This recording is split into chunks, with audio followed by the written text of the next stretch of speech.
চীনের বুকে দাঁড়িয়ে থাকা সাদা রঙের এই দুটি বিশাল কাঠামো আসলে সাধারণ কোনো ভবন নয়। এগুলো কাজ করছে কৃত্রিম ফুসফুসের মতো, যা আশেপাশের হাজারো মানুষের জন্য বাতাসকে পরিষ্কার করে দিচ্ছে।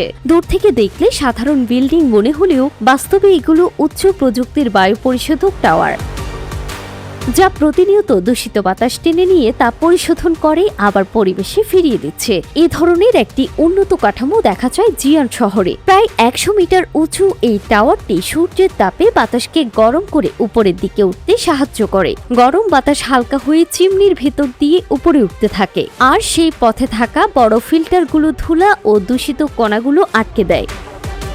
প্রতিদিন এটি প্রায় 1 কোটি ঘনমিটার বাতাস পরিশোধন করতে পারে এবং আশেপাশের প্রায় 10 কিলোমিটার এলাকায় দূষণ 15% পর্যন্ত কমাতে সক্ষম।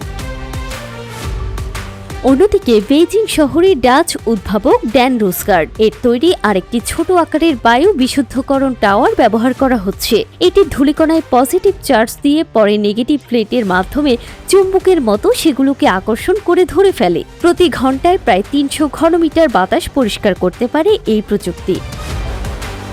এখানে একটি মজার দিকও আছে।